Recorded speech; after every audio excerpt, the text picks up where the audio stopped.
Masa paceklik yang sudah melanda Mesir membuat Yuzarsif semakin sering mengunjungi lumbung gandum, untuk melihat kondisi para pembeli gandum. Sesampainya di sana, dia disambut gembira oleh para warga yang sedang mengantri untuk membeli gandum. Yuzarsif memerintahkan untuk menggunakan lumbung tahun pertama, karena jika tidak digunakan sekarang, maka gandumnya akan segera rusak. Sementara itu Zulaikha yang ada di lumbung gandum, segera menuju ke sana. Sesampainya di sana, dia malah bersembunyi di balik pelayannya, yang padahal Yuzarsif sempat berhenti karena melihat sosok wanita yang ada di dalam mimpinya. Pelayannya pun lalu menanyakan kenapa Zulaikha bersembunyi. Ternyata Zulaikha tidak percaya diri karena dengan wajah jelek dan tuanya, dia akan malu di hadapan Yuzarsif. Zulaikha hanya sekedar ingin melihat sosok Yuzarsif saja. Sementara itu di Kan'an, Yakub kembali bertemu dengan kafilah yang waktu itu bertemu dengan Yuzarsif. Yakub kembali menanyakan kepadanya, apakah sudah mendengar kabar dari anaknya Yusuf?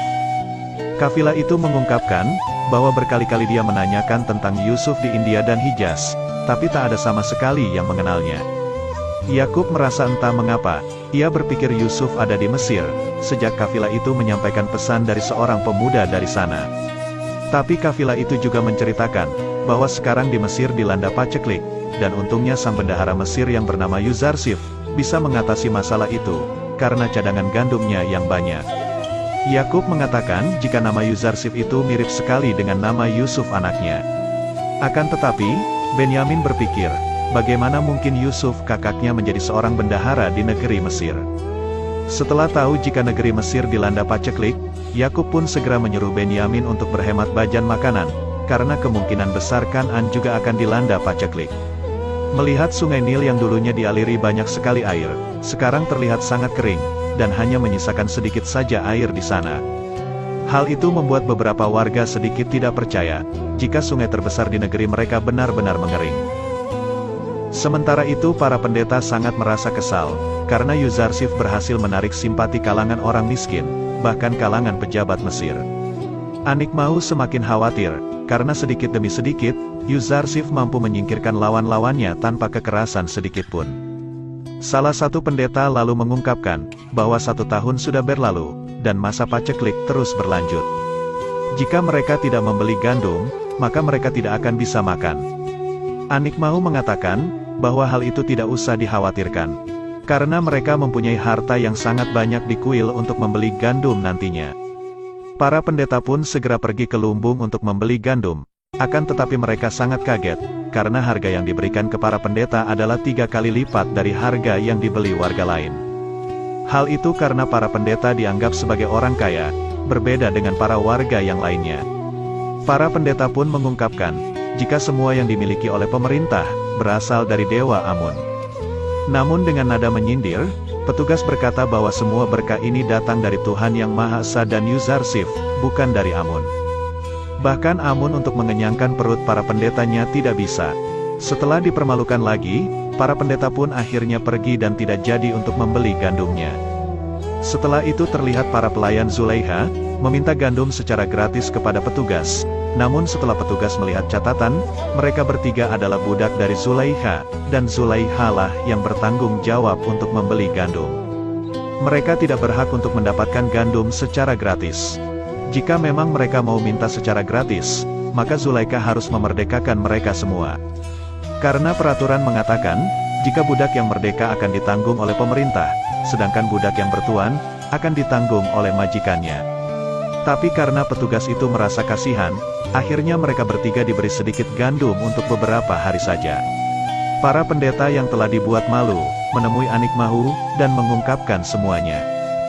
Jika harga gandum untuk mereka sangatlah mahal, Anikmahu pun berpikir, jika dia menjadi Yuzarsif, dia juga akan melakukan hal yang sama kepada semua musuhnya. Tetapi Anikmahu akan berusaha berbicara dengan Ahnatun, dan akan meminta gandum secara gratis untuk kuil, atau memberikan harga yang murah kepada para pendeta. Anik Mahu juga berpikir, jika sekarang iman rakyat kepada Amun, sudah tidak seperti dulu lagi. Karena bisa dilihat dari kunjungan kuil yang mulai sedikit, dan hanya beberapa orang saja. Kemudian di istana, Zulaikha yang mengetahui persyaratan untuk gandum gratis yang diberikan kepada budak yang merdeka. Akhirnya ia memerdekakan semua pelayannya yang tersisa di istananya, dan mengusir mereka semua dari sana.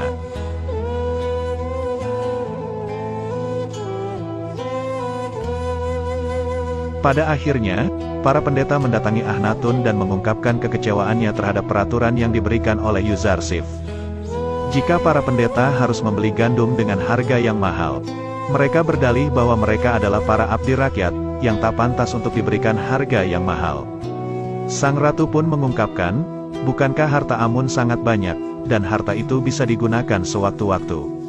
Yuzarsif juga mengatakan, jika pemerintah tidak memaksa para pendeta untuk membeli gandum di lumbungnya. Dia membebaskan para pendeta untuk membeli gandum di mana saja, bahkan di negeri tetangga. Anik Mahu yang mendengar perkataan itu pun mulai berpikir, dan pada akhirnya mereka semua pergi dari istana dengan rasa malu yang luar biasa. Yuzarsif lalu mengungkapkan kepada Akhnatun, jika para pendeta akan membeli gandum dari pemerintah nantinya. Karena mereka tidak tahu, jika para negeri tetangga juga sedang mengalami paceklik, sama seperti yang dialami Mesir. Yuzarsif juga teringat dengan Kan'an, yang sekarang pasti mengalami paceklik. Para pendeta tidak berhenti berusaha untuk mendapatkan gandum. Setelah mengetahui jika negeri lain juga dilanda paceklik, akhirnya para pendeta mendekati Ibu Suri untuk segera membujuk Akhnatun, agar Akhnatun mau memberikan gandum kepada kuil, atau memberikan harga yang murah kepada mereka.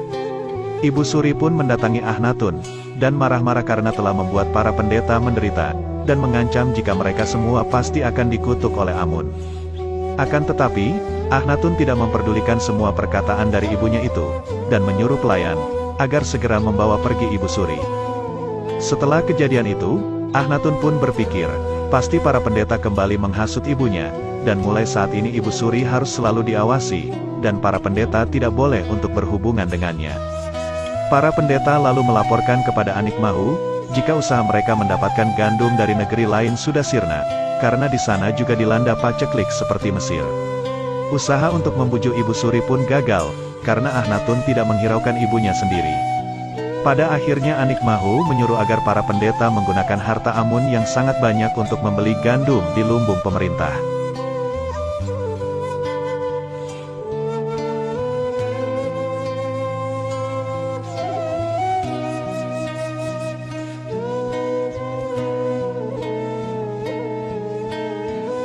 Setelah mengambil harta Amun, para pendeta lalu mendatangi lumbung, dan membayar dengan harga yang sudah ditetapkan, yaitu 3 kali lipat dari harga biasa. Mereka juga dipermalukan oleh petugas, yang membuat semua warga menertawai mereka semua. Para warga juga mengungkapkan, jika hadiah dan persembahan dari rakyat untuk dewa, malah dipakai oleh para pendeta demi diri mereka sendiri. Sementara itu, Zulaikha yang sekarang hidup terlunta-lunta, mulai buta dan tidak bisa melihat. Karena setiap hari dia hanya bisa menangis. Kedua pelayannya pun kembali ke istana untuk menemui Zulaikha dan membuatkan makanan untuknya. Mereka berdua sangat merasa kasihan dengan mantan majikan itu, dan berharap bisa tinggal di istana lagi. Karena sejak kecil mereka berada di istana, dan tak memiliki tempat tinggal. Zulaikha pun menyetujui saja mereka berdua tinggal di sana.